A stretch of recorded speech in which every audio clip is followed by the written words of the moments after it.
আসসালামু আলাইকুম, সবাইকে স্বাগত জানাচ্ছি আমার আজকে নতুন আরেকটি রেসিপি দেখার জন্য। আমি আজকে আপনাদের সাথে শেয়ার করব ভীষণ মজার অরেঞ্জ ক্যান্ডি তৈরির রেসিপি। এই অরেঞ্জ ক্যান্ডি তৈরি করা খুব সহজ। আশা করি রেসিপিটি আপনাদের কাছে অবশ্যই ভালো লাগবে। চলুন দেখে নিই তৈরি করতে কী কী লাগছে। প্রথমে লাগবে আমার 2টি কমলা। আমি এখানে বড় সাইজের 2টি কমলা নিয়েছি।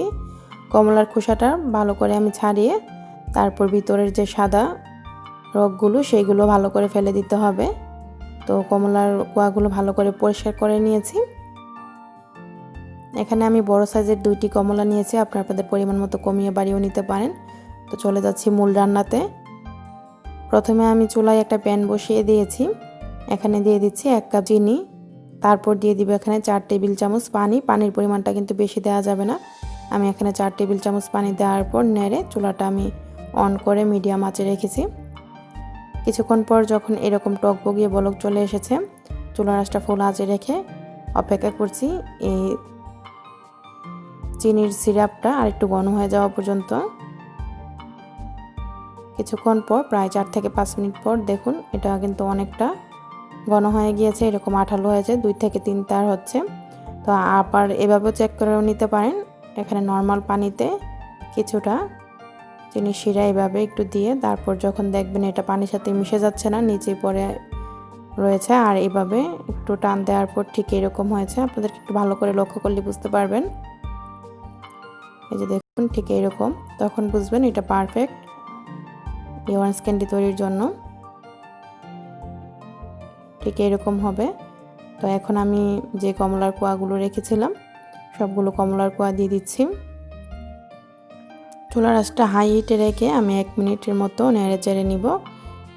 এর চেয়ে বেশি সময় ধরে নেড়ে চেড়ে নেবেন না, কারণ এর চেয়ে বেশি সময় যদি চুলায় রাখেন তাহলে কালারটাও নষ্ট হয়ে যাবে, খেতেও ভালো লাগবে না।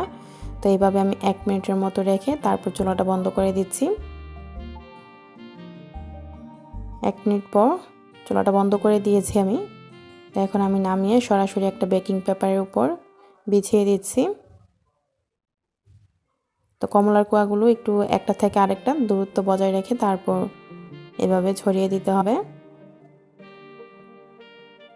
তো এইভাবে আমি কমলার কোয়াগুলো ঠিক এরকম বেকিং পেপারের উপর ছড়িয়ে রেখে দিচ্ছি 10 থেকে 15 মিনিটের জন্য। প্রায় 15 মিনিট পর এই যে দেখুন ঠিক এই অবস্থায় এটা একটু শক্ত হয়ে গিয়েছে। এখন আমি এখানে নিয়েছি আইসিং সুগার, কিংবা আপনারা চিনিটাকে ব্লেন্ডারে গুঁড়া করেও নিতে পারেন মিহি করে। তো আমি এখানে আইসিং সুগারের উপর এরকম ছড়িয়ে তারপর এই কমলার কোয়াতে মাখিয়ে নিচ্ছি। ঠিক এইভাবে করে একটা কোয়া নেবেন আর আইসিং সুগারে এরকমভাবে মাখিয়ে নিলেই হবে। তো এইভাবে আমি সবগুলো কমলার কোয়ায় আইসিং সুগারে মাখিয়ে নিব।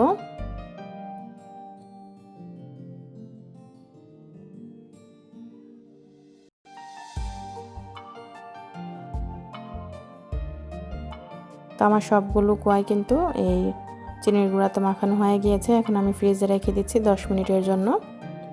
10 মিনিট পর আপনাদেরকে দেখাচ্ছি। 10 মিনিট পর এই যে দেখুন এটা কিন্তু আরও অনেকটা শক্ত হয়ে গিয়েছে, খেতেও অসম্ভব মজার হয়েছে। বাচ্চারা কিন্তু এটা খেতে অনেক বেশি পছন্দ করবে। আপনারা বাসায় তৈরি করে দেখতে পারেন, আশা করি আপনাদের কাছে ভালো লাগবে। আমার আজকের রেসিপিটি যদি আপনাদের কাছে ভালো লাগে লাইক কমেন্ট শেয়ার দিয়ে সাথেই থাকবেন। রেসিপিটি দেখার জন্য আপনাদের সবাইকে অসংখ্য ধন্যবাদ। সবাই ভালো থাকবেন, আমার জন্য দোয়া করবেন। আল্লাহ হাফেজ।